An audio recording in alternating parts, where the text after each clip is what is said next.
ตัวแทนจากสปป.ลาวหรือทัพพญานาคน้อยของเขาจะได้พบกับทีมเตยจิงที่ว่าถ้าแปลอีกความหมายหนึ่งหมายถึงทีมหมาป่านะเจ้าของปักกิ่ง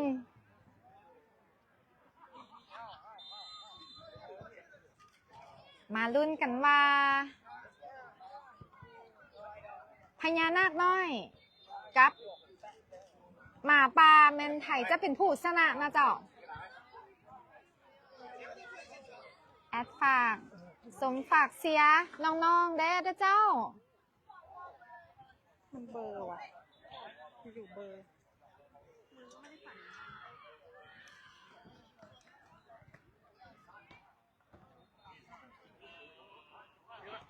ปั๊บแสงเนาะ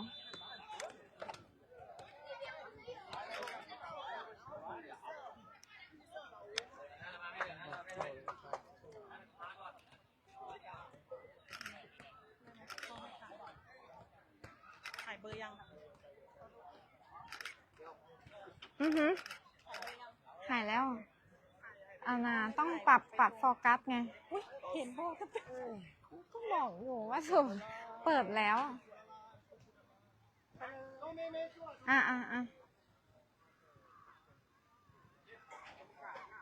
ขอโทษนะเจ้าปรับแสงกล้องอยู่เนาะ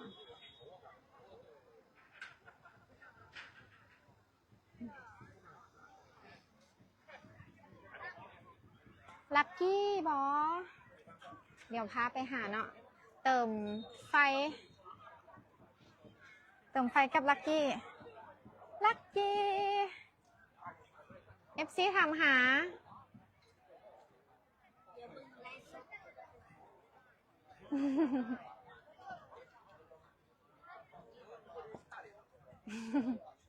มีอย่างเบ้ากับ FC บ้านอขอใส่เกือบบึ้นนึงเนาะ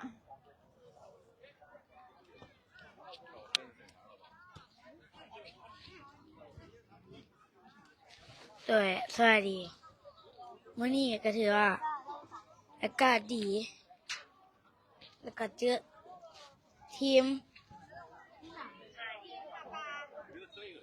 หมาป่าจากปักกิ่งมันก็บ่ประมาทหลายเนาะอย่าลืมฝากแชร์พวกหลานต่อไปในเด้อแล้วก็อย่าลืมซื้อเสื้องามไปใส่ถ้าไปซื้อเมนพาร์ทแฮงไปซื้อเสื้อออกกำลังกายส่วนสติกเกอร์อันละ10,000 กีบมีรูปลักกี้ไทเกอร์เบลเกตและก็แบบบ่มีรูปลักกี้ไทเกอร์เบลเกต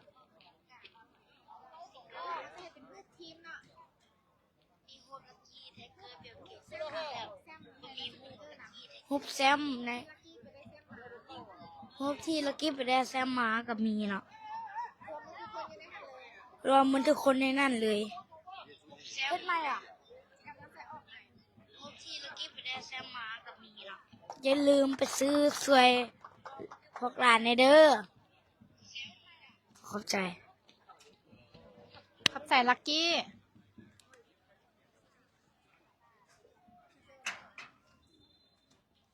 การแข่งขันใกล้จะเริ่มขึ้นแล้วนะเจ้า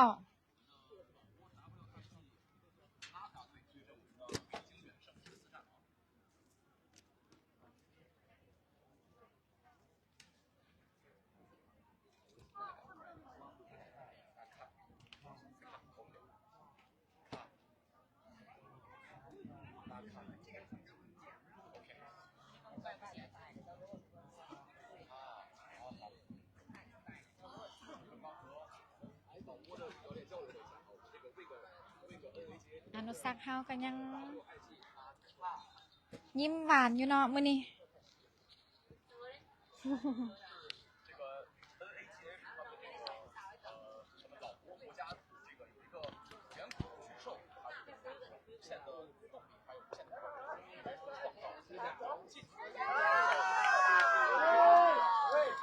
มีการส่งเสียงคำรามเนาะจากทีมหมาป่า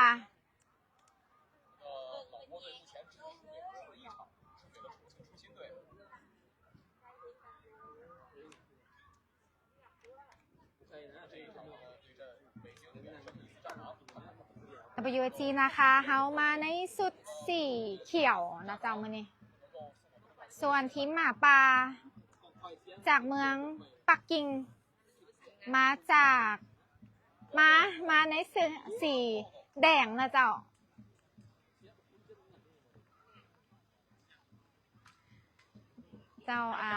แอดยังบ่สะดวกในการตอบข้อความนะเจ้าเพราะว่า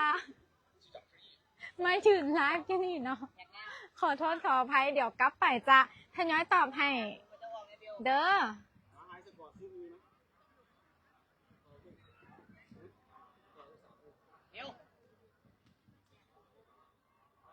เดี๋ยวกลับไปเขาจะจัดระบบใหม่อยู่เนาะเจ้าในการตอบข้อความ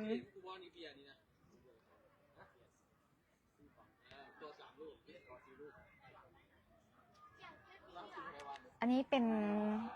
หอบจัดอันดับนะเจ้าก็ค้นหาอันดับที่9หา12ถ้าเฮาชนะ2นัดในมือนี้กับมืออื่น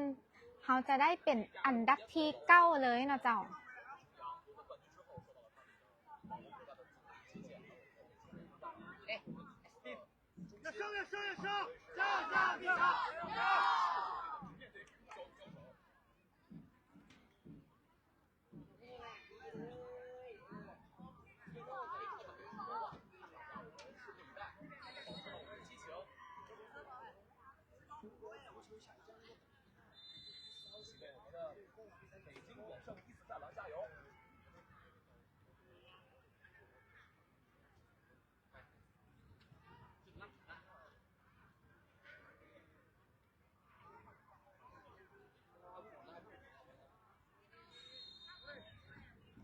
ทับนะคะเฮากำลังรวมพลังกันเนาะ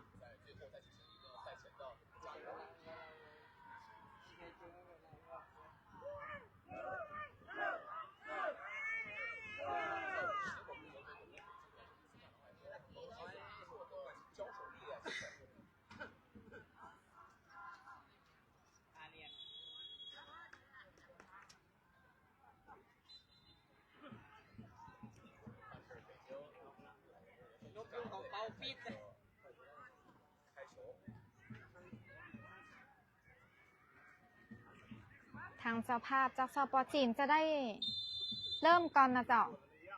เบอร์3ยิงเข้าไปเข้ามือเจ้าขุนเนาะ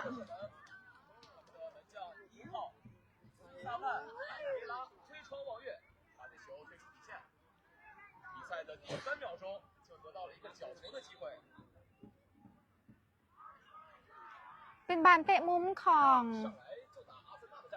ทีมหมาป่า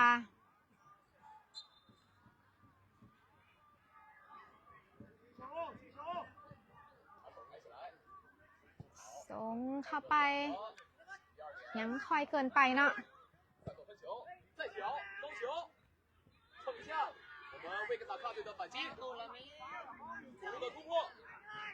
คิว15เฮาลากขึ้นมายาวเลยเนาะยังได้อยู่ส่งเข้ามาให้อาเปายังบ่ผ่านข้ามมาให้กับ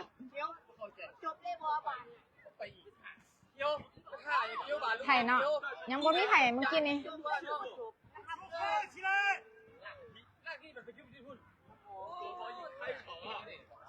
ไผ่ก็น้อยได้ลงแล้วเนาะมื้อนี้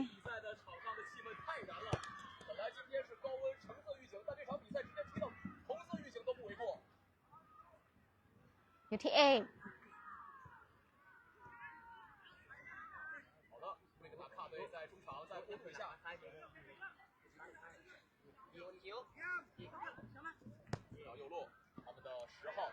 อยู่ที่ไทยก็น้อยเอก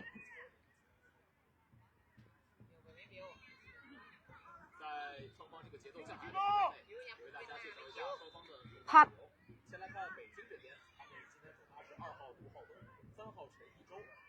ยังบ่ผ่านทีมหมาป่า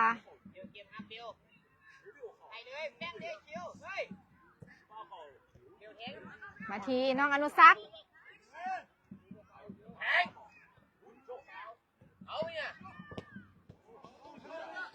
ถึงน้องอนุสักสกัดออกไปนะเจ้า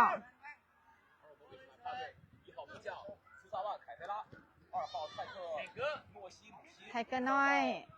ส่งให้พอด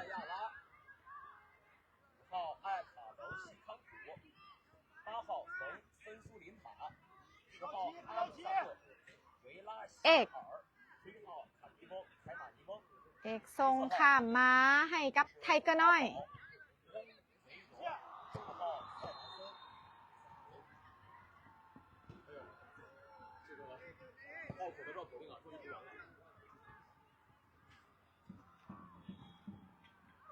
คิว15ส่งให้อาเปาอนุสักซ้ำเข้าไป เป็นประตูที่1ของ WAG น่าจะประมาณที่1นาทีที่1ที่2นะเจ้า WAG นะคะนำทีมหมาป่าไป1-0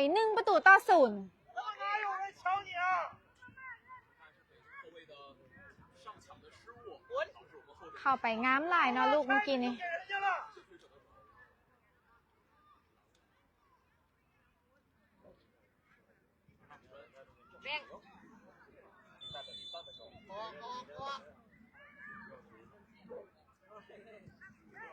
เบอร์3เป็นผู้เปิดบานเนาะ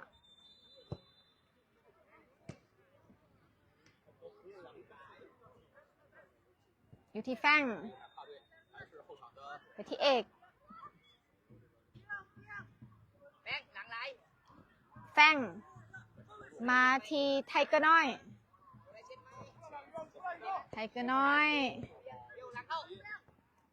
คืนให้อนุสัก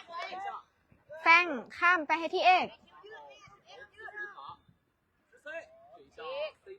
ยังบอมีไผ่เทื่อเนาะเจ้าสกอร์ตอนนี้สปป.ลาวเฮานำทีมเจ้าภาพจากสป.จีนไปที่1-0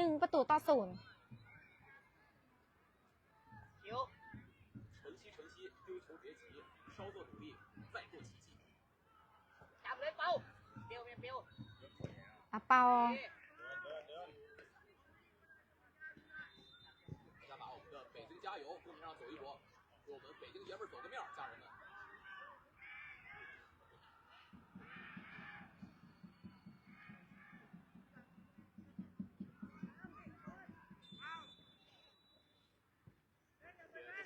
ทางเจ้าภาพเฮายังบอได้คล้องบานเทื่อเนาะส่วนหลายจะเป็นทับนาคาของพวกเขาคิว11ให้กับไทเกอร์น้อย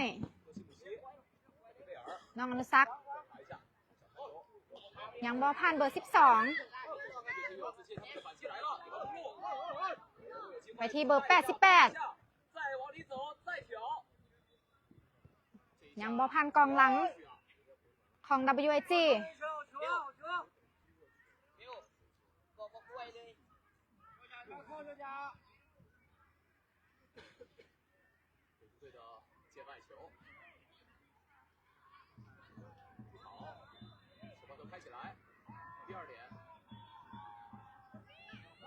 อยู่ที่แฟงส่งให้คิว11ยังได้อยู่อนุสักยังบ่มีจังหวะเธอเนาะคิว15เข้าไปไหมออกหลังไปเนาะเจ้าน่าเสียดาย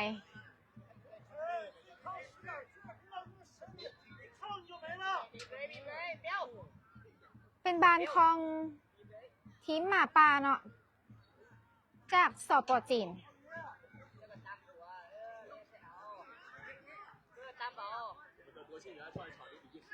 ส่งขึ้นมาว่าจะให้เบอร์18เนาะ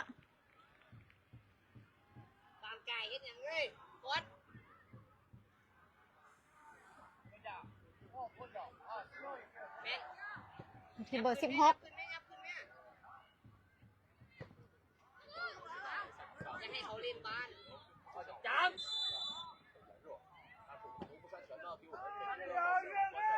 เป็นบานออฟไซด์เนาะเจ้าไทเกอร์น้อยส่งให้พอดไปที่เอก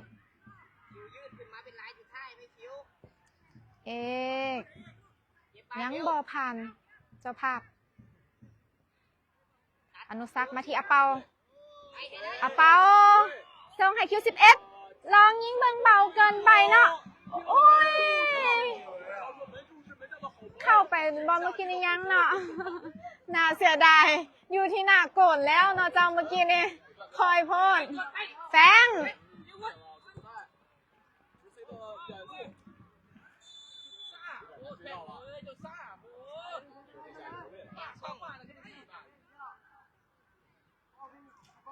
ขอขอบใจท่านผู้ชม 2,000 คนที่ให้การติดตามรับชมการถ่ายทอดสด การแข่งขันบานเตะเยาวชนระดับนานาชาติที่ใหญ่ที่สุดของสปอร์ตจีนนะเจ้า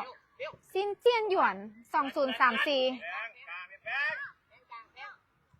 ซึ่งนัดนี้ก็ยังเป็นนัดจัดอันดับนะเจ้าเพื่อค้นหาอันดับที่9หา12ถ้าทัพนาคาเฮาชนะ2นัดนี้ก็จะได้อันดับที่9เลยเนาะเจ้าในรายการนี้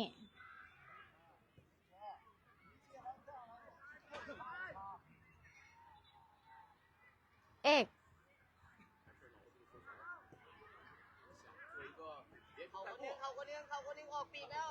อยู่ที่เบอร์3ยิงไก่เบิงอู้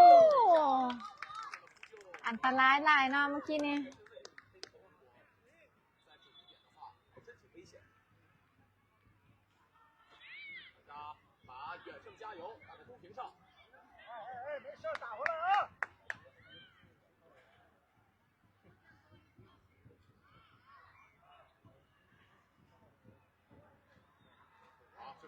อยู่ที่เอก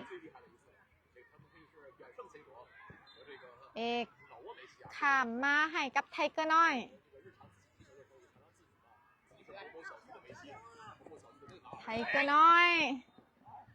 ยังบอฮอดคิว11เถื่อเนาะถึกทีมหมาป่าส่วนกับเบอร์18ยังได้อยู่ส่งไปที่เบอร์88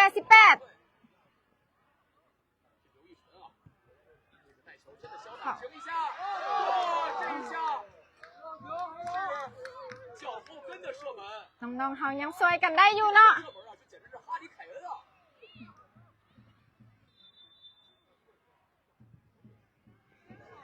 เมื่อกี้นี้มันเข้าไปในเขตอันตรายหลายอยู่ที่คิว11ว่าจะสปีดขึ้นไปเนาะแต่ยังบอพันเบอร์18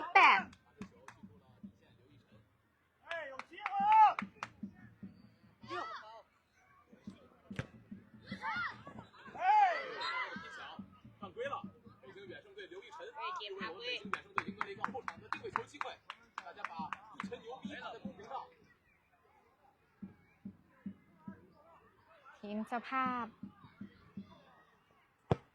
เบอร์19ส่งเข้าไปยังได้บานอยู่มาที่เบอร์18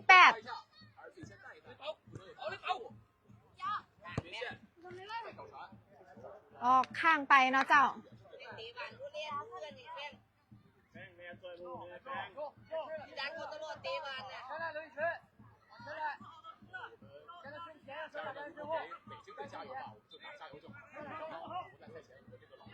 อยู่ที่แฟงอยู่ที่เอกส่งให้น้องอนุสักษ์สิทธิ์ให้กับคิว11ซ้ำเข้าไปแล้วเป็นประตูที่2ของ WIG สปป.ลาวเฮานำทีมเจ้าภาพจากสป.จีนไปที่2-0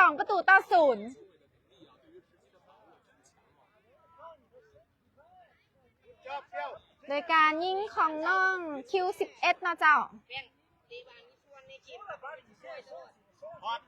บ้านหลังเนี่ยหอยเขาลาดใส่พวกเจ้ายับใส่ตัวหอยไปมันยิงตัวตาเลย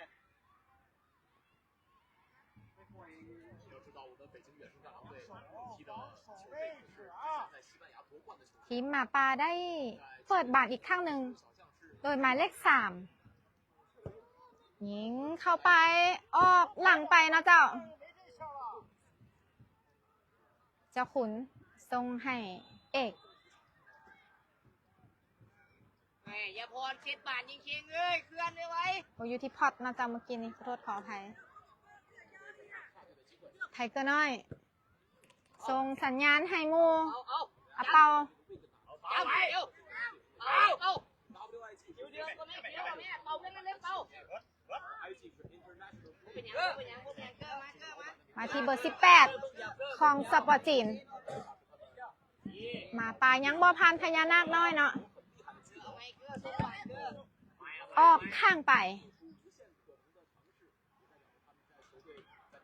เร็วมาพอตามลงพอด อยู่ที่แฟงแฟงเปลี่ยนให้น้องอนุซักษ์ส่งให้เอก ให้ระนับเป็นพวกเจ็ดเนี่ยเป่าจะเสียบาทเป่าฝากก่อน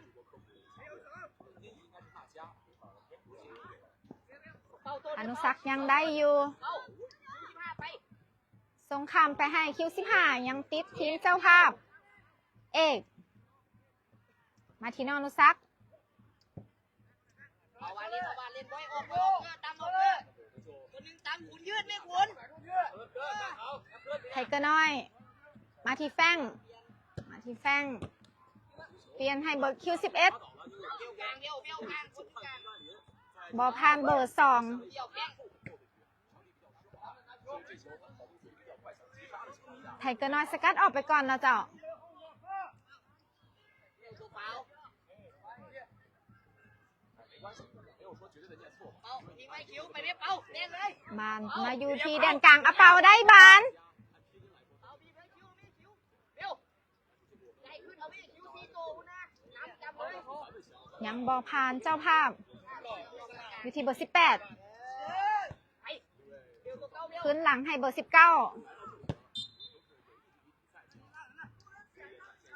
เป็นบานฟาวล์นะเจ้า ของ WIG เอาเนี่ยเบี้ยวกลางเล่นดีบอกชื่อเอาตัวเป่าเกี่ยวแป้งย้อนคิวไปไม่คิว บอพานแฟงส่งไว้ให้กับอะเปาอนุซักษ์ทันหรือบอคิว11 ยาเสียบาน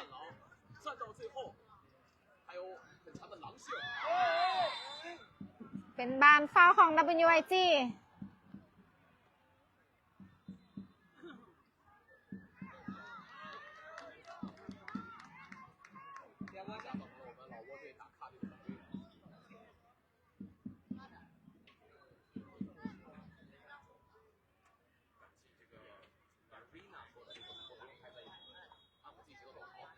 เสียบานยังไงบอกว่าจะเสียบานคุณยิงยันเดียวคุณ เบอร์ 3 จะได้เป็นผู้ยิงฟรีคิกนะเจ้า ยิงเข้าไป โอ้ เก่งไหลน้องจะขุนเท้าปัดออกไปได้เนาะคือว่ายังเหนียวแน่นนะน้องจะขุนเท้าหรือน้องซุปสวรรค์แก้วพิลา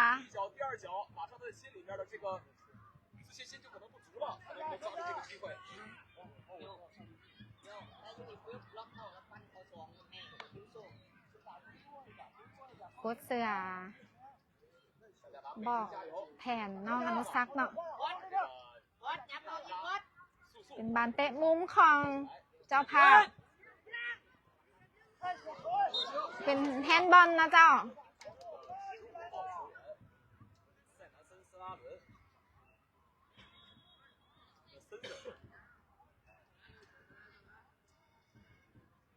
บังปิดทางคนนึงปิดทางบ้านคนนึง关于其他场次的比赛时间以及地点，包括解说，都在我们的2034杯的官方账号，我们作品当中有呈现。เบอร์ 3ยิงเข้าไป ออกหลังไปนะเจ้า กรรมการเป้าให้พักดื่มน้ำเนาะ 如不山泉提醒您补水了，感谢我们的赛事官ตอนนี้ WIG นะคะ ตัวแทนจากสปปลาวนำทีมหมาป่าจากเมืองปักกิ่งนะเจ้าของเจ้าภาพไปที่2-0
กรรมการบอกว่าให้เสียเวลานะเจ้าเพิ่นให้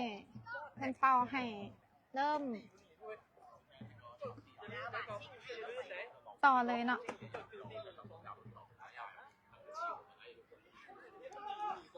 ลักกี้เพิ่นมาเป็นผู้แจกน้ำเนาะ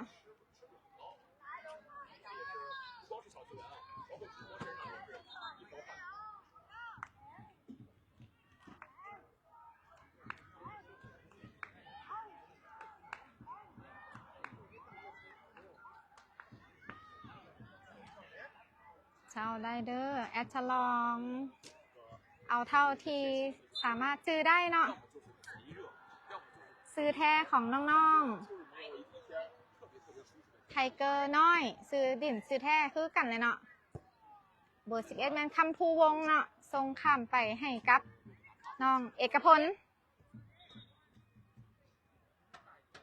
มาที่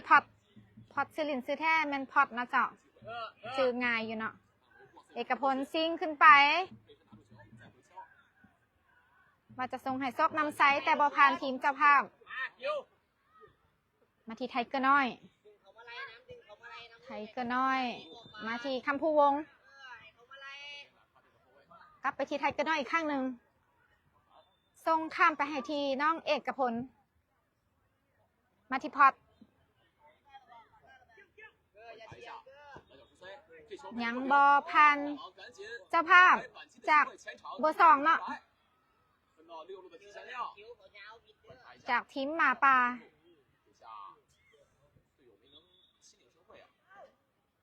ทรงคอยเกินไปเนาะน้องเอกพลอาเปาได้บาน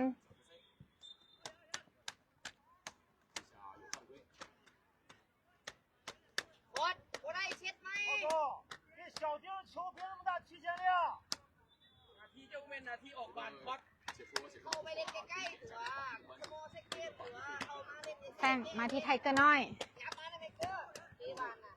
คำภูวง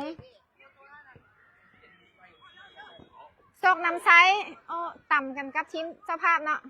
เบอร์2ส่งไว้ให้เบอร์16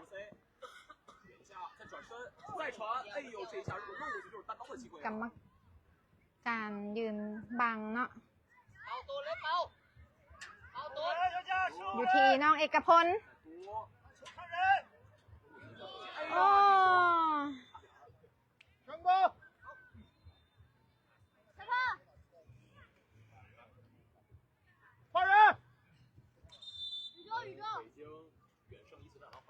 ทีมหมาป่าได้มีการเปลี่ยนโตเอาเบอร์88ออกเนาะเอาเบอร์8เข้าไป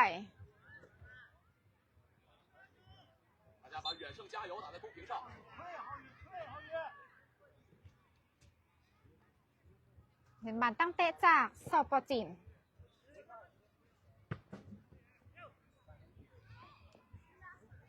เบอร์19ไปที่เบอร์16ยังบอพานอาเปา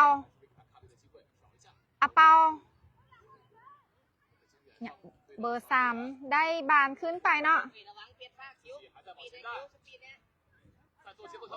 ยังผ่านไปได้อยู่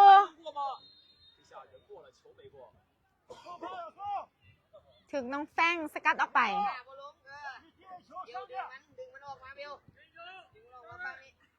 再把远胜加油打在公屏上，为我们的北京队加油，鼓鼓劲儿。 วางเด้อ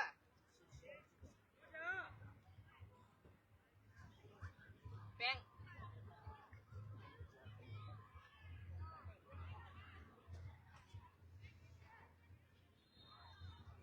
เป็นบานของหมาป่าหรือสปอร์ตจีน ไปผิวลงก่อน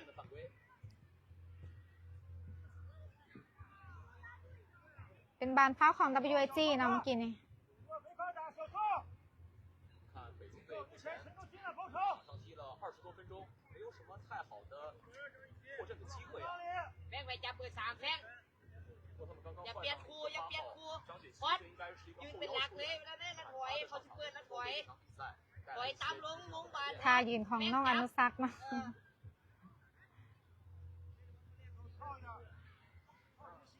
แป้งไม่ต้องยู่หรอกแป้ง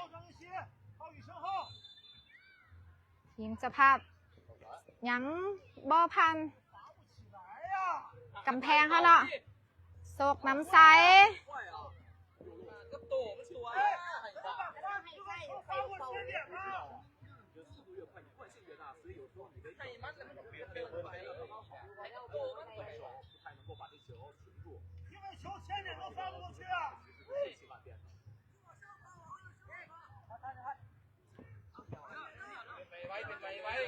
ไทเกอร์น้อย เปลี่ยนให้พอดไปที่แฟงข้ามไปให้น้องเอกพล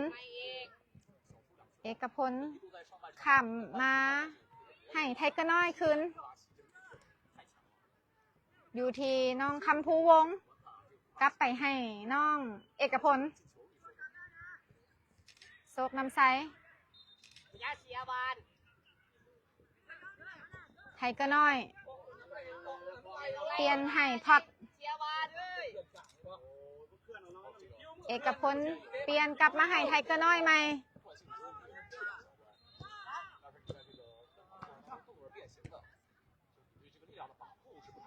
พอดตั้งไม่เนาะเจ้า น้องๆเขายังหาจังหวะบอทันได้เถื่อนะเจ้า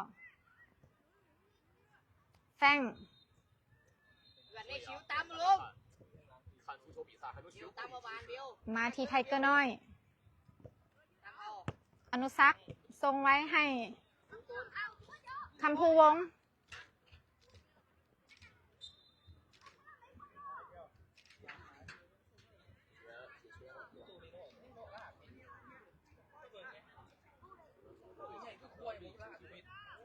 เป็นบานเฝ้าของทีมหมาป่า 大家把北京加油打在公屏上。 มาเบิ่งลูกฟรีคิกของน้องอนุสักษ์มาเจ้า 没错，这场比赛的节奏非常。那把标，你天过不动，那对。 มาลุ้นไปน้ำกันนะเจ้าว่าจะเป็นประตูที่3หรือบอ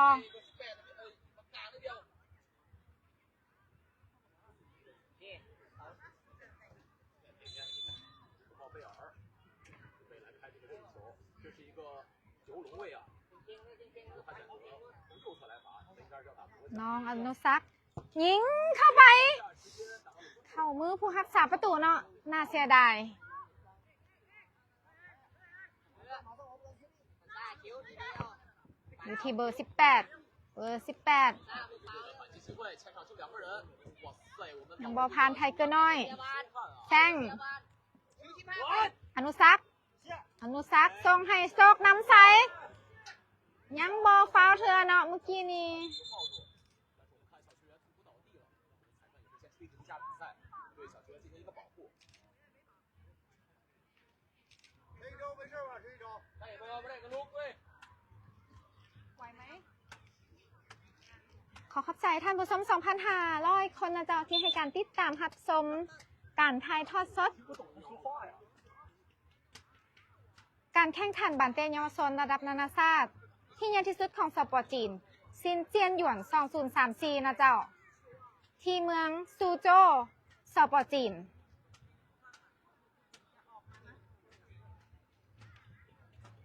นัดนี้เป็นนัดจัดอันดับนะเจ้าเพื่อค้นหาอันดับที่9หาอันดับที่12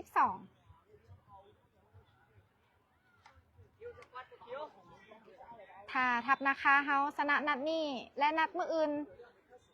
สปปลาวเฮาก็จะได้อันดับที่9ของรายการนี้นะเจ้า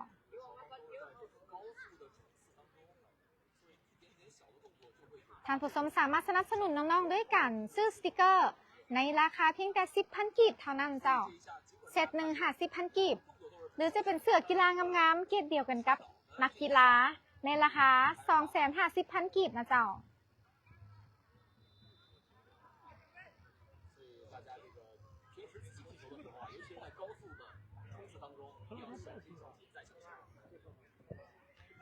สปจีนทรงยาวขึ้นมาเข่ามือน้องเจ้าขุนเนาะเจ้าหรือสุขสวรรค์ไทเกอร์น้อยพื้นให้เจ้าขุนยังบอพันเบอร์3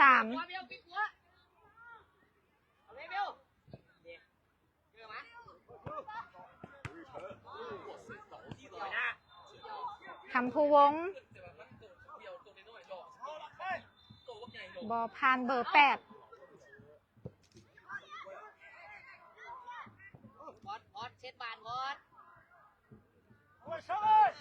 พอดตั้งบานใหม่เนาะอยู่ที่ไทเกอร์น้อย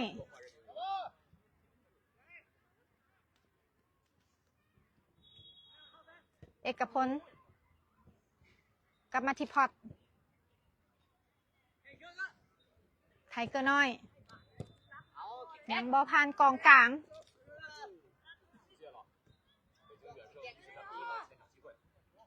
ของทีมเจ้าภาพเบอร์18โยนให้กับเบอร์16อาเปาจะทันหรือบอ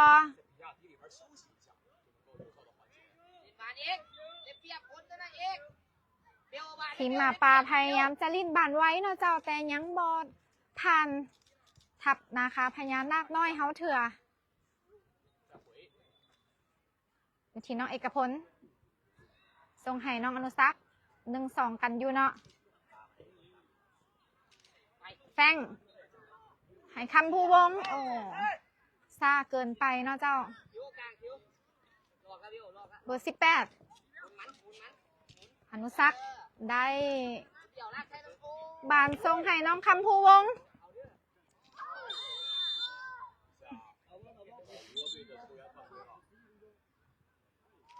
เป็นบานเฝ้าของ WIG น้องคำพูวงต่ำกันกับเบอร์19นะเจ้าหนี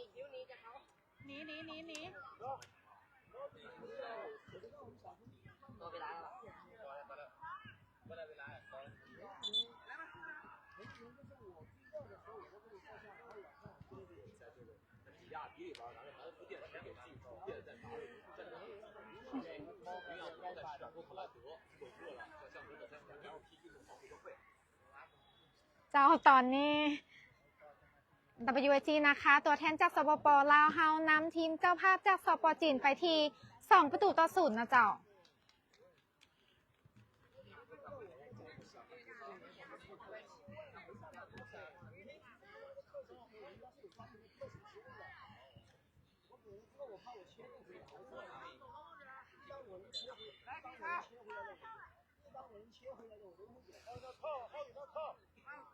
เบอร์3เป็นผู้เปิดบานทีมเจ้าภาพส่งขึ้นไปยาวเกินไปเนาะ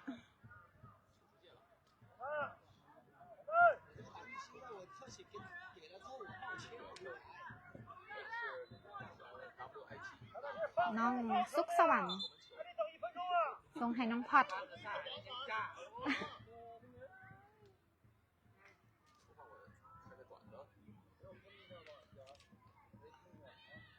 ส่งให้น้องเอกพลกลับมาที่พอดหมดเวลาในตั้งที่1ของนัดจัดอันดับนะเจ้าเซิง WIG นะคะตัวแทนจากสปปลาวเฮานำทีมเจ้าภาพ จากสปจีนหรือทีมหมาป่าไปที่2-0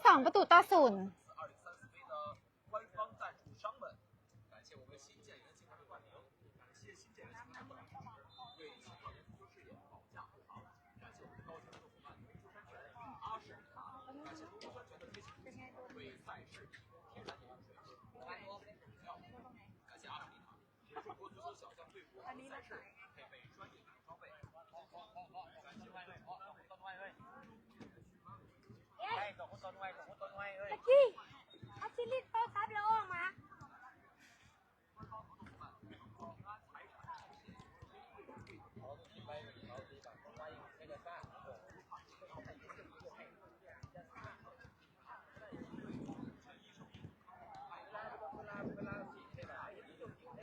เจ้าแอดขอแสดงความขอบใจมายังกันน้ำพักรัฐนะเจ้าที่ได้ให้การสนับสนุนทางด้านต่างๆนะเจ้าบอกว่าจะเป็นทางด้านเอกสารหรือการขอวีซ่าและได้ส่งกำลังใจมาให้ท่านประธานเดียงไซเวเลกุ่นพร้อมด้วยสตาฟโค้ชและทัพนักกีฬาทุกคนนะเจ้าด้วยดีตลอดมาขอขอบใจลักกี้ตบมือเนาะโดยขอขอบใจเวกเตอร์สโตร์ที่สนับสนุนเสื้อผ้ากีฬางามๆให้ทัพนักกีฬาเฮาได้ใส่เพื่อสร้างความมั่นใจในทุกการแข่งขันนะเจ้าขอขอบใจเดินกีฬาล้านสร้างสเตเดียมที่ให้การสนับสนุนเดินให้พวกน้องได้ฝึกซ้อมนะเจ้ากาเกี่ยมทุกการแข่งขันขอโทษขออภัยอ่านแอดขอดื่มน้ำก่อนนะเจ้า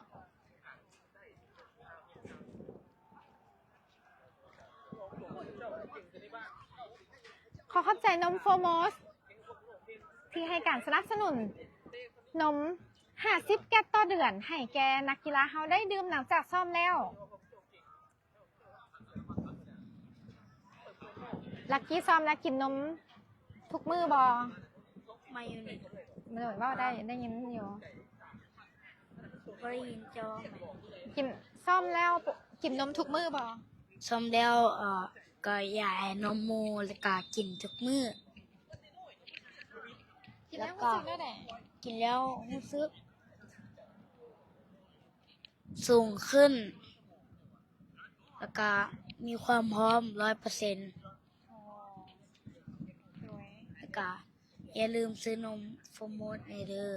นมงัวแท้ 100% มีอย่างสูง มีแคลเซียมสูง สูงต้องลิ้นหน้าพ่อมนอนเดี๋ยวพามาเบิ่งหน้าลักกี้ก่อนเวลาจะบอกว่ามีแคลเซียมเขาต้องบอกว่าด้านไหนก่อน มีแคลเซียมสูง ขอบใจลักกี้เนาะตอนนี้เริ่มมีแก้มแล้ว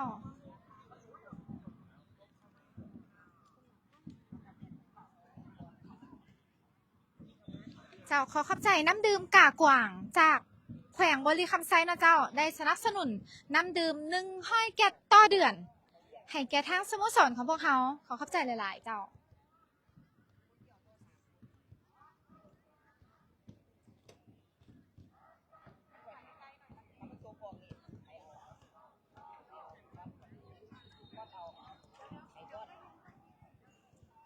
เจ้าแล้วและแอดได้รับกันประชาสัมพันธ์มาว่าภัตตาคารเซนพิล่าเนาะเจ้าเพิ่นได้ให้คำมั่นสัญญากับทางท่านประธานเดียงไซวิไลกุ่นเนาะเจ้าประธานสโมสรวิไลกุ่นนะคะหรือ WG นะคะก่อนที่ทัพนักกีฬาจะได้เดินทางไปป้องกันแชมป์ที่โปรตุเกสของ U13 เนาะเจ้าหรือหุ้นอายุบ่เกิน13 ปีลักกี้ทายรูปให้เนาะ โดยเพิ่นได้สัญญาเอาไว้เนาะเจ้าว่าถ้าป้องกันแชมป์ได้ในครั้งนี้เนาะที่โปรตุเกสจะสนับสนุนกาล่าดินเนอร์จำนวน 1,000 คนเนาะเพื่อเฉลิมฉลองแชมป์อย่างยิ่งใหญ่ให้กับ U13 ของพวกเฮานะเจ้า มันคืออย่างที่จะเว้านะ เซนพิล่าเพิ่นสนับสนุน กาลาดินเนอร์เป็นการจัดงานเลี้ยงที่ว่า ที่เขาเคยไป โดย อ๋อ ปีกายนี่แม่นเพิ่นสนับสนุน400 คน ปีนี้เพิ่นสนับสนุน 1,000 คน ว้าว ลักกี้บอกดีใจบ่ ดีใจใส่มงกรเหรอ โดย ปีนี้ยิ่งใหญ่กว่าเก่าเพราะว่าทับนะคะเฮาแม่นได้แซมพิเศษให้อีก2แซมเนาะเจ้าบ่ว่าจะเป็นU10ลักกี้ไปได้ยูไสมาเนาะ ไปได้ยูสเปนรายการมิกฟุตบอล7ว้าว very good ยูโปรตุเกสแมนไอเบอร์ครับปี2026 ของยู 13 13นั่นแล้ว แล้วก็ยู11ไปคว้าแชมป์ได้อยู่รายการ ใบ ไบเยิร์นครับ ใบยังเตี้ยน ไบเยร์นเตียนครับ ยูไสเนาะ อยู่ประเทศจีน โดยอยู่เมืองเซียงไฮ้เนาะเจ้าที่ผ่านมานั่นเอง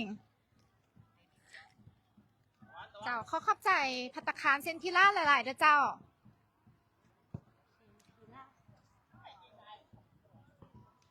นอกจากนั้นเนาะทางสโมสรพวกเขาก็ได้รับข่าวดีนะเจ้า ค่อยหวังว่าตอนย่างเข้าไปนะจะผ่านนะค่อยสิเป็นคือตอนนั้นเขาเฮ็ดแบบรักเปิดแก๊สนะแล้วค่อยตกใจเคยตกใจเลย ตกใส่แฮงเซอร์ไพรส์เลยแม่นบ่ ทางเกือบตก โอ้โดย แมนแล้วเนาะทางสโมสรเวลกุลนะคะ หรือ WG นะคะ แมนได้รับข่าวดีเนาะเจ้า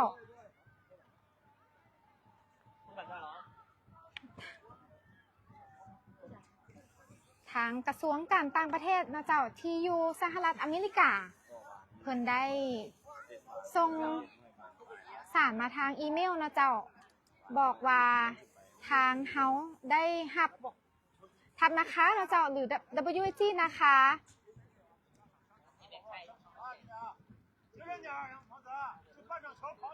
แมนได้เป็นทีมหรือสโมสรที่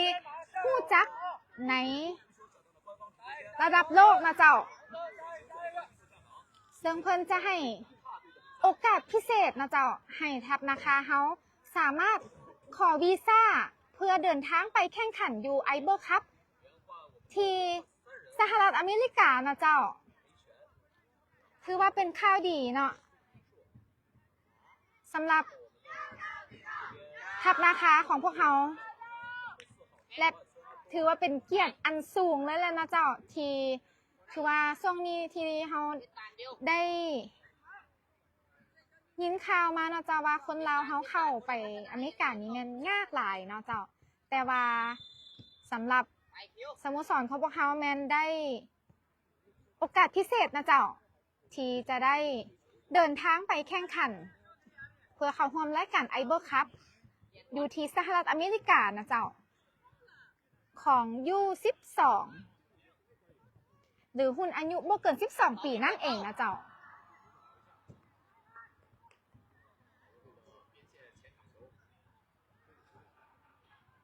ต้องขอขอบใจการนำภาครัฐของพวกเฮาเส้นกันนะเจ้าที่เพิ่นได้ช่วยประสานงาน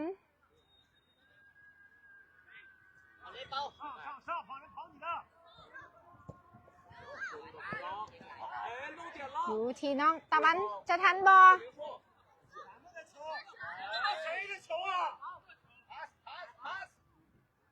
โบฮก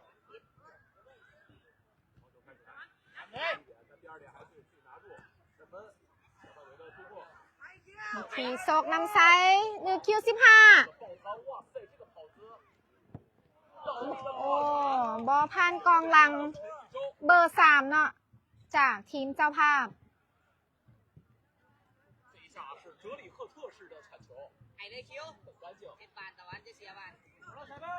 ตะวัน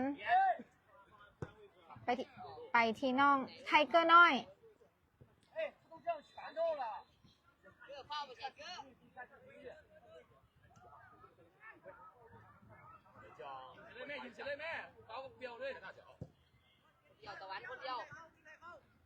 ตะวันยังได้อยู่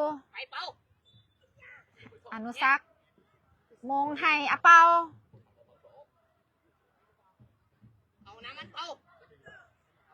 你洗澡往后躲什么呀？ ตะวันยังทันอยู่ 往后接呀！还往外干，你往左边接。 คืนให้กับพอดไปที่ไทเกอร์น้อย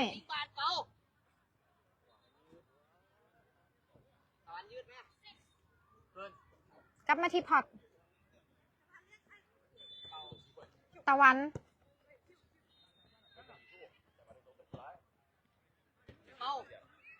他往左边人在这儿，你往外接还往后边接呀？ เป็นบานทุ่มของ WAG แฟงส่งให้น้องอนุสักษ์ไทเกอร์น้อยถึกทีมหมาป่าสกัดออกไปเนาะเจ้า น้องอนุสักษ์น่าจะมีอาการบาดเจ็บนะเจ้า 我都不知道他如果放这儿，那球能打到手吗？这样打手的，你告诉他放这儿了。来，我标。时间。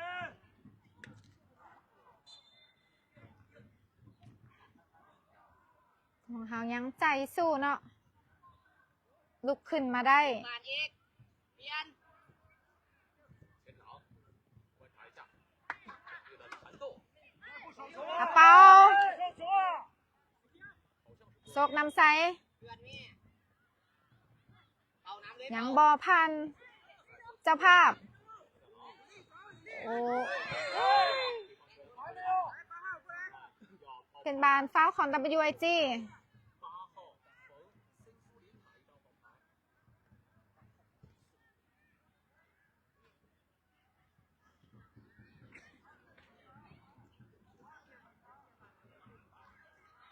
WG นะคะ ตัวแทนจากสปปลาวเฮายังนำทีมเจ้าภาพจากสปปจีนไปที่2-0นะเจ้า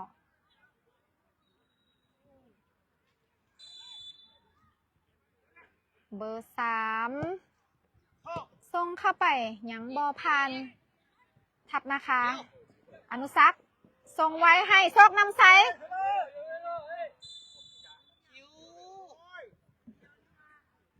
เป่าก็คือเอิ้นเป่า球小的，别开大脚了。เอาแม่คิว อยู่ที่ทีมหมาป่า แป้งระวังเหลืองเด้อแป้ง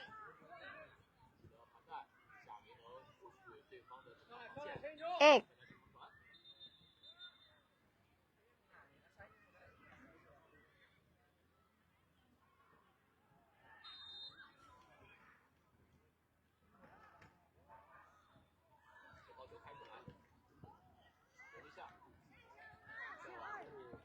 พอดคืนให้กับน้องสุขสวรรค์ 小猪接 เอามาที่น้องตะวัน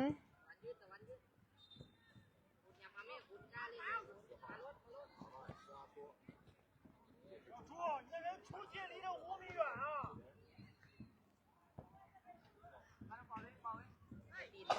ตะวันโยนให้โซกน้ำใส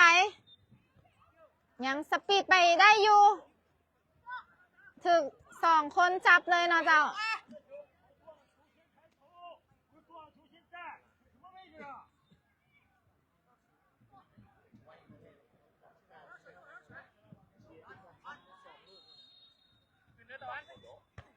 เดี๋ยว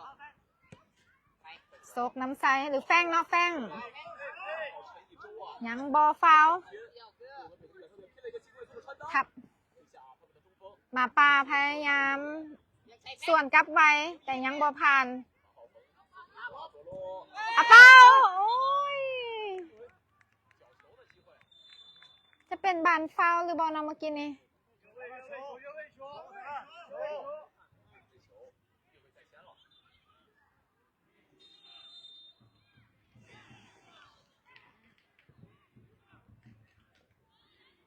ย้ำไปเลยย้ำไปเลย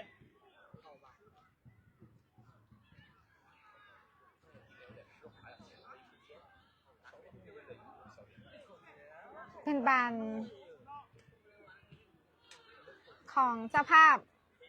ส่งยาวขึ้นมาให้กับเบอร์6ส่งเข้าไปเข่ามือน้องสุขสวรรค์นะเจ้า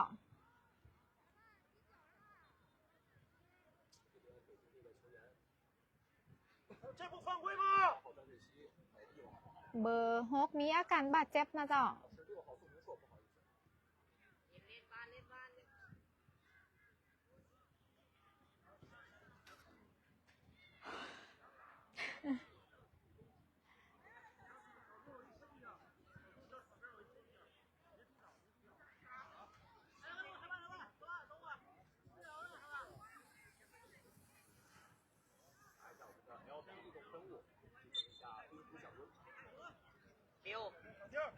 สุขสวรรค์ส่งยาวเข้ามาให้อาเปาทันหรือบ่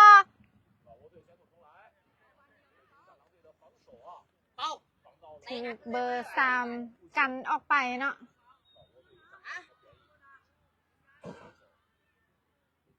เคยบอกไ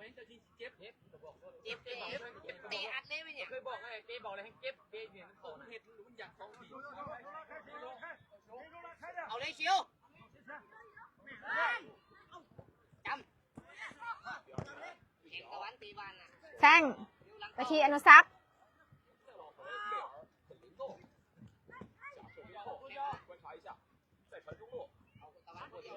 ตะวันต่างฝ่ายต่างเริ่มลิ้นบานไว้เนาะเจ้าไทเกอร์น้อยเอกพลกลับมาที่แฟง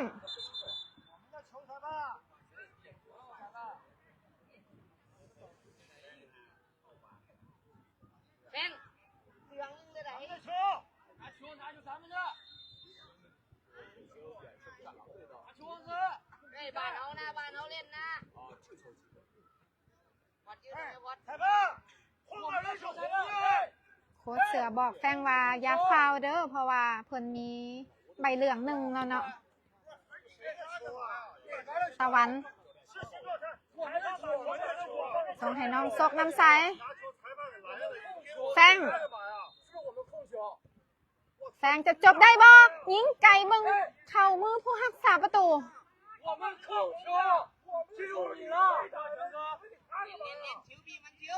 โค้ชของ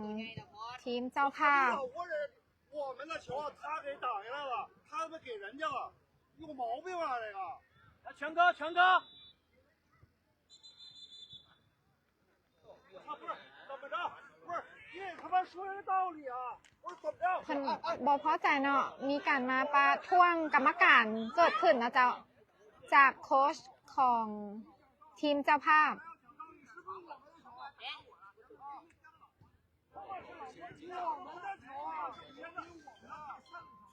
ถึงจะเป็นนักจัดอันดับก็ถือว่ายังดุเดือดทั้งนอกและในสนามนะเจ้า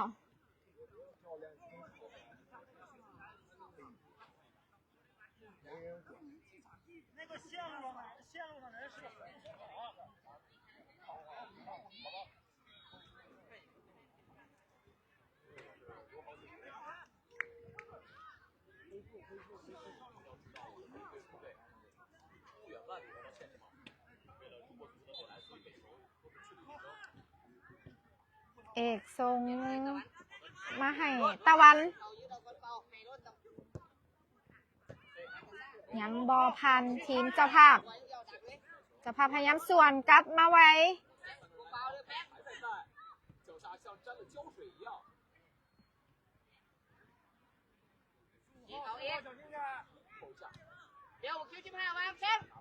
แป้งน้องเอกพลส่งยาวมาให้โซกน้ำใส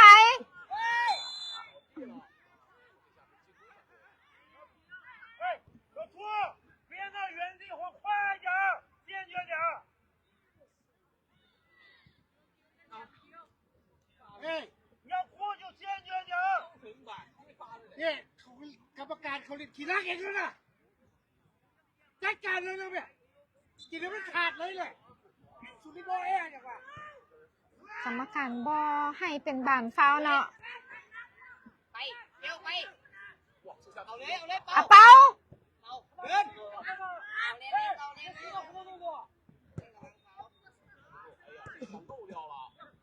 เลย อนุสักษ์หลอกบานได้งามหลายพอดส่งมาทีตะวัน กับพิธีพอดมาให้ทีอะเปา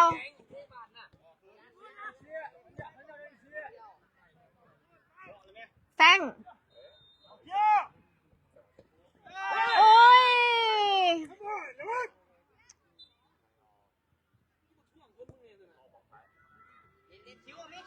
เริ่มลิ้นแห้งแล้วเนาะทีมหมาป่า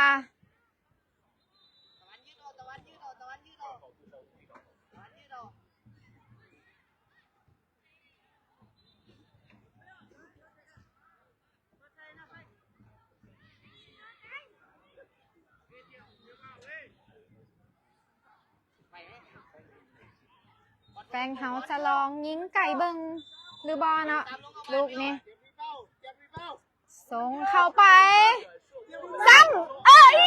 น่าเสียดายอะเปา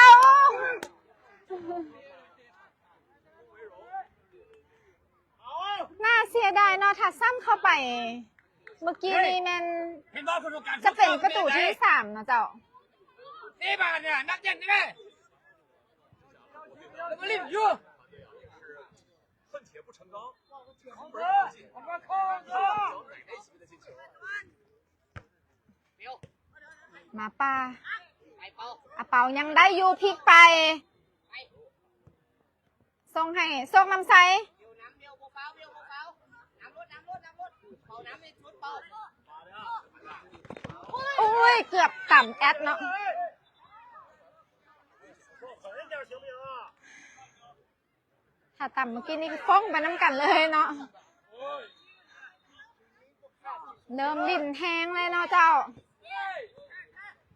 เบอร์8สมกับซื้อทีมอิลีเนาะทีมหมาป่า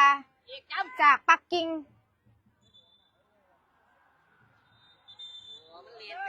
เริ่มหุนแห้งขึ้นเรื่อยๆเนาะเจ้า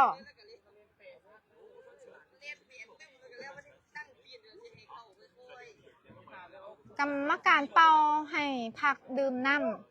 ำมาเบิ่งกันว่าโค้ชเขาจะแก้เกมแนวใดถึงเขาจะนำทีมจากเจ้าภาพไป2-0แต่ก็ประมาทบ่ได้เลยนะเจ้า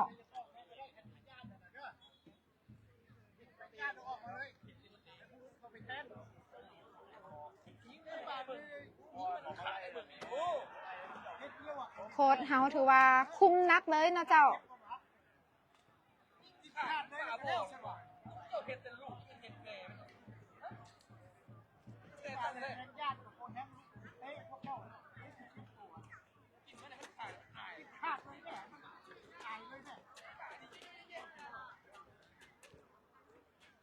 โค้ชบอกกินขาดให้ได้นะเจ้าเพื่อ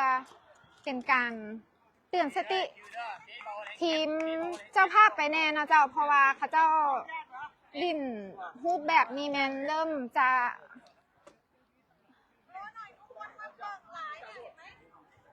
หุนแหงเนาะ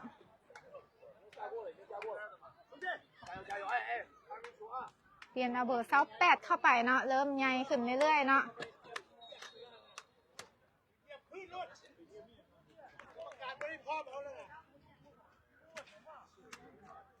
ท่านประธานบอกว่ากรรมการบ่ได้พร้อมเฮาแล้วเฮาต้องมีใจเนาะเจ้าลิ้นให้มีสติและมีสมาธิที่สุดเนาะเจ้า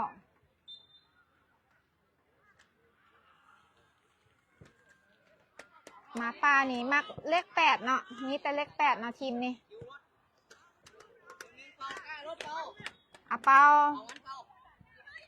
ยังบอผ่านเบอร์3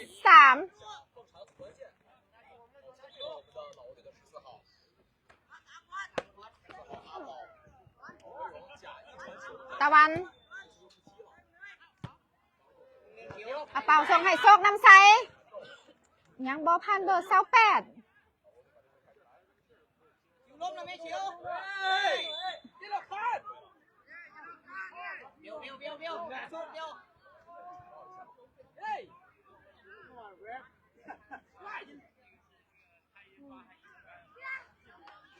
ปันเสาบอกแค่ว่าเสาอย่างบอกเขาไม่ให้เลือก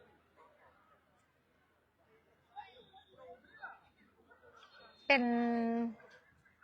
ลูกยิงฟรีคิกของน้องอนุสักษ์นะเจ้า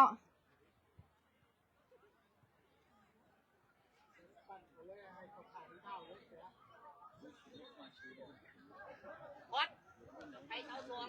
จ่ายแล้วไงคิววัดคิวไปเสาสวงเอกไปเสาเลขกันทันเฟ้นไปเสาเลขมันเฟ้นสุกเลยเดี๋ยวสุกเสาเลขเลยปานไก่ อนุสักษ์ยิงเข้าไป อ๋อ เอาไม่เนาะกรรมการยังไม่ทันได้เป่า น้องอนุสักษ์จะได้ยิงฟรีคิกอีกครั้งหนึ่ง เอาแนวสองเป่าให้เขาเข้าไปเบิร์นรถเป่า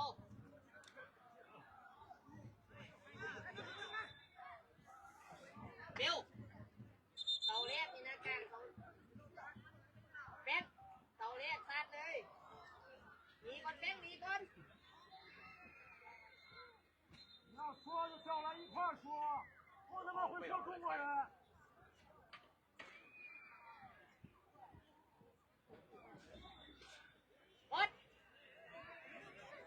哎，我们看中路有空嗓啊，每人警告一下。 ฟังนั้นจับกันเต็มที่เลยเนาะ4-5 คน เอกเอกเอาใส่มือเอกเอกเอาเลยเอก 北京三里屯周一早上8点的地铁站一样，特别拥挤。发不发呀？ ไอ้คิวต้องสองคิวคิว 来，哎呀， โอ้ย 门将倒地了，这下冲到了门将，老罗对犯规了。 น่าเสียดายนะเจ้า 啊，双方这个都没占到什么便宜。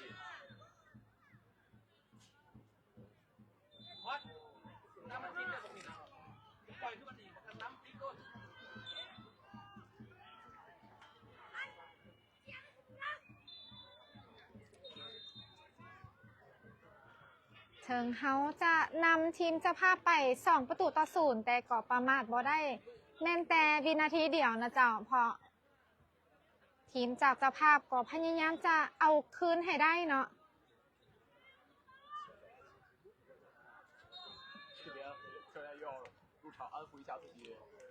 球员的情绪 ลักกี้ถ่ายภาพรีเพย์เนาะ 太想赢下来了，所以这场到位特别足。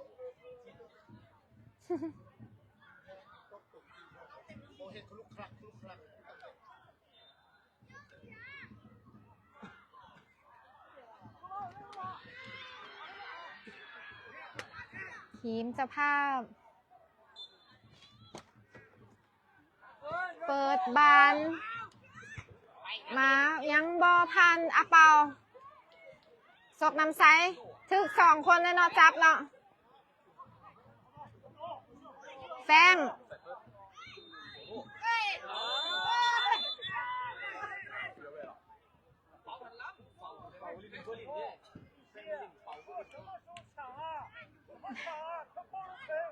เป็นบานล่ำหน้านะเจ้า 就要进入到我们的伤停补时了。老罗队这边也要做出换人。 เหลือ10 นาทีนะเจ้าแต่ว่าเพิ่นก็บอกน้องๆว่าประมาทบ่ได้นะเจ้า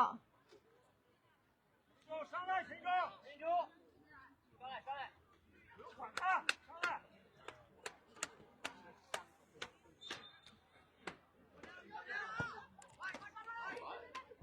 漏掉了第一点，第二点速度很快，但是这球控制不住了。 ยังบ่ทันเถอะเนาะอะเปา เขาดีใจ 这边老罗队换人，换上7号。 WSG เฮากำลังเปลี่ยนน้องสายฟ้า หรือสปีดเฮาเข้าไปนะเจ้า เข้ามาตีกลางคู่ครับเร็ว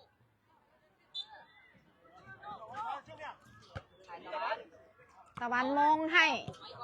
ยังบ่พันเบอร์ คนเขาเบิร์นเอกคนเขาเบิร์นลูก 2 สายฟ้า เข้าไปก็ได้สปีดเลยเนาะ จับเกลือเอกนำเลยเอกเบลอยู่ก่อนเบล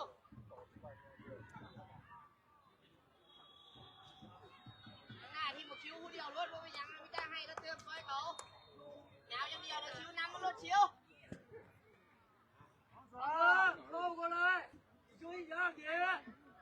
เอา ทีมมาปลาทรงหึ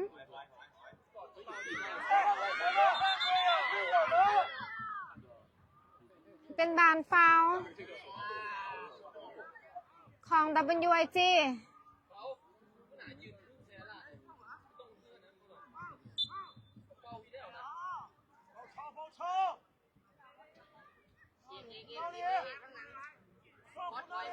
เบอร์สามออกหลังไปนะเจ้า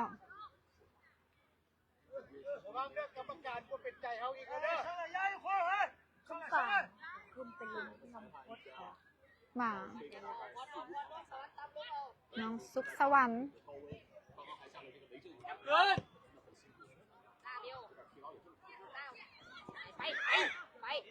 กระเป๋ายังได้อยู่ เอกยังบอพันตะวันไปที่ช่องน้ำใสมาที่เอกยังบอฟาวอะเปาคืนให้พอดข้ามไปที่ไทเกอร์น้อย ทีน้ำเลยลูกทีน้ำเลย สายฟ้า น้ำอีกเลยลูกทีน้ำเลย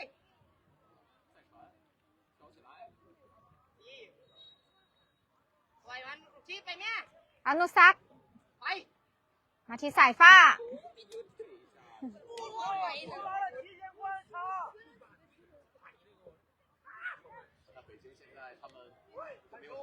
นับไป โน แม่ นเข้ามา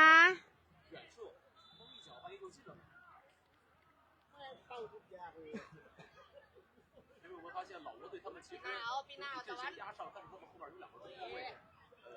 不是很好，让我先拉开，让我先跑动的速度很快，对于球的控制是能很及时到位。 เดี๋ยว ส่งน้ำใสหรือคิวซิมหาทำเป็นถือเบอร์สักแปดจับตลอดเลยเนาะ โอ้โหเทศบาลเทศบาลมาตั้งเทศบาลเลยวัดตะวันวัดมาตะวันนี่เลย ตะวัน เด็กไหนตะวันมา ตะวันส่งมาให้อาเปาอาเปาโอ้ล้ำหน้าอีกแล้วเนาะเจ้า สายพันธุ์ บ่มีไผเดือดทอโค้ชของทีมเจ้าภาพแล้วเนาะ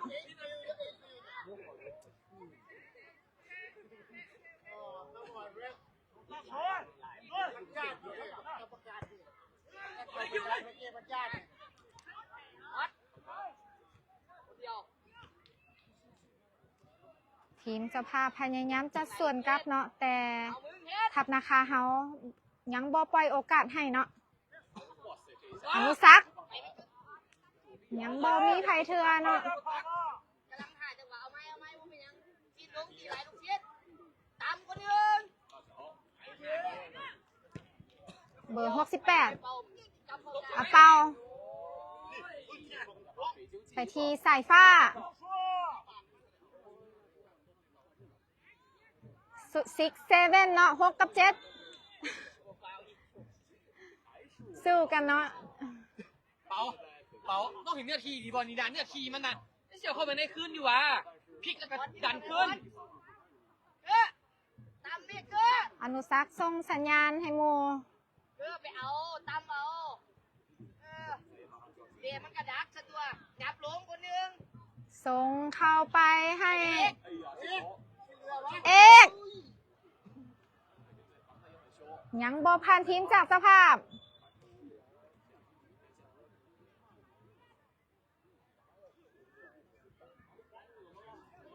กลับมาที่น้องอนุสักษ์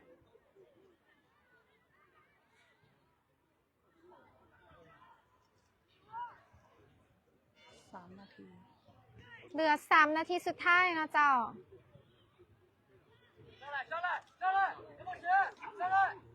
ไทเกอร์น้อยส่งให้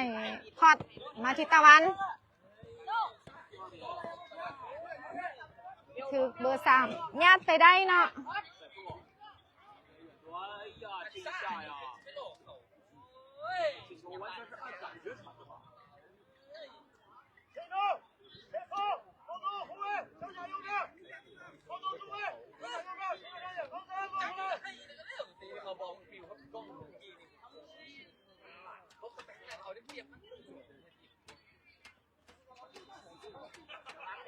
สุเทนุศักดิ์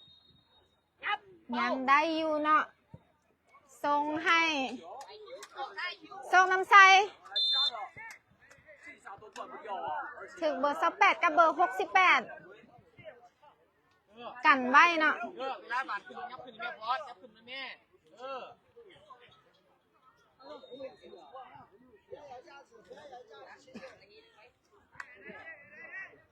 โซกน้ำใสหรือคิว15เฮา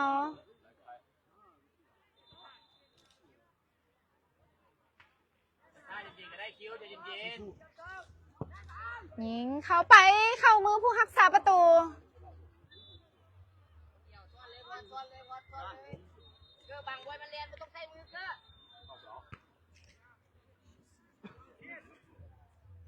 อยู่ที่สายฟ้า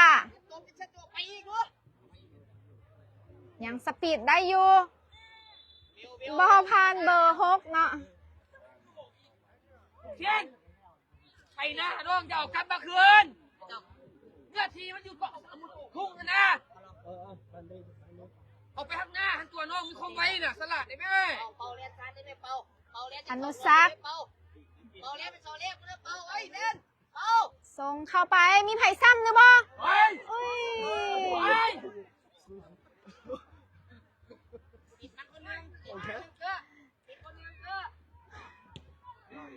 ไทยก็น้อย อนุสักดิ์ส่งให้สายฟ้า ยัง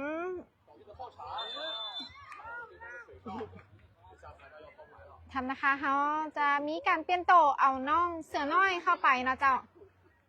หรือน้องไซยาสอนเบอร์6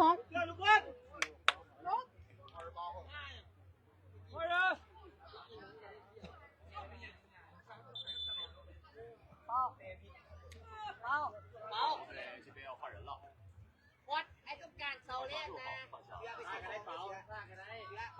เปลี่ยนเอาน้องอาเปาเข้ามาเนาะ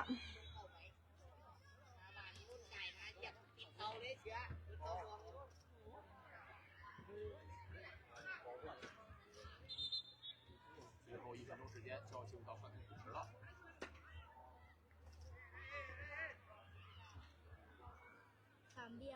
哎，从手上把手杆下起来。手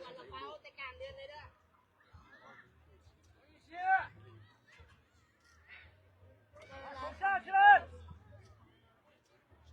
เหลือเวลาอีก2 นาทีเพิ่นต่อเวลานะเจ้า 2分钟。最后的时间，看看老挝队能不能把比分扩大，球队能不能把比分缩小。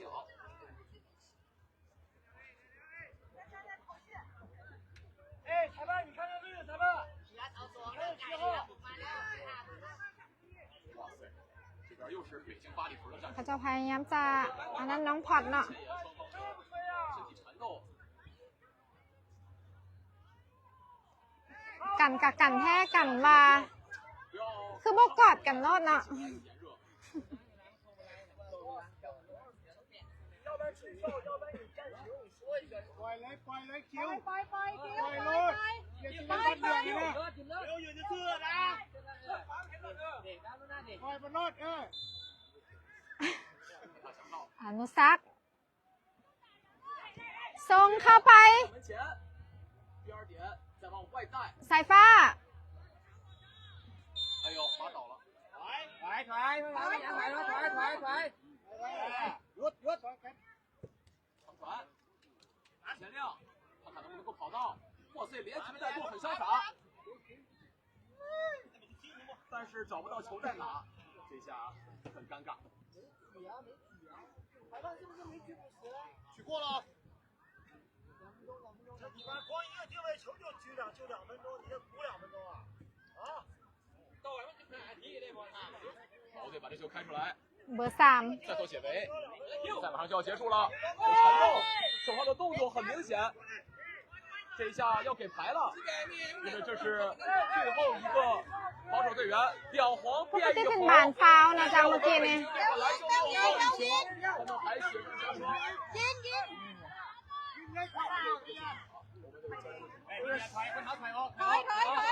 ทีมหมาป่าได้บัตรแดงแล้วเนาะเจ้า 要冷静了，要冷静了。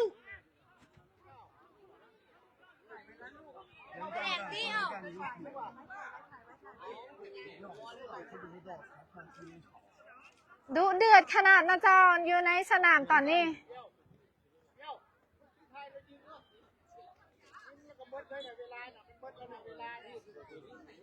这下我们的裁判要给裁判直红了。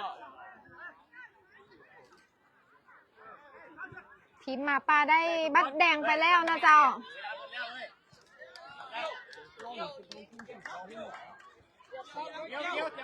ขนาดมาเป็นนัดจัดอันดับนะเจ้า แต่ก็ทีมเจ้าภาพเองก็บ่อยากแพ้นะเจ้า 的贝尔来到了任意球的这个点位上，准备来发。 พอทีมนี้ก็เป็นทีมเต็งหนึ่งจากปักกิ่งเส้นเดียวกัน 我们的这个裁判啊，也是很公正，因为第一次他其实并没有给裁判出示任何一张黄牌，这次的直红也是我觉得把上一次的这个两张算一起了，所以这下没有问题。不是裁判， ต้องไปดันเขายืนธรรมดาโลดยืนเสื้อธรรมดายืนเสื้อธรรมดาไม่ต้องไปดันเขาไอ้บ้านก็ตีแล้วเข้าไป 陈一舟站在这个球点上，不让他快发任意球。 เป็นลูก 贝尔 เป็นฟรีคิกของน้องอนุสักษ์ เข้าไปในเลยเก้อแน่เลย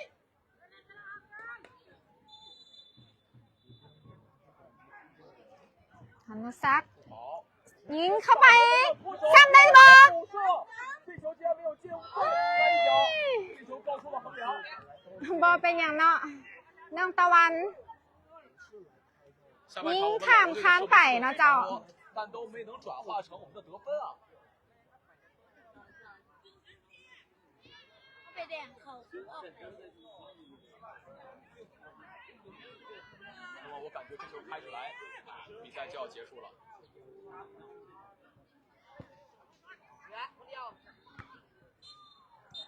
好的，比赛结束 หม 了。 ดเวลา 帕队 ในนัดจัดอันดับ 2-0战胜了北京远征第4战狼队。 เพื่อหาที9หาที12นะเจ้า WG นะคะ ตัวแทนจากสปปลาวเอาชนะทีมเจ้าภาพ จากสปจีน ไปที่2-0采访一下吧。OK，采访教练，球员吧，教练也可以来采访。OK，几号？贝尔。 ยังมืออื่นเนาะยังจะมีอีกนัดหนึ่งนะเจ้า นัดสุดท้ายแล้วของรายการนี้ do interview. I want to do interview. Bill. เบล Yes. โอเค Okay. yes 裁判为什么不接？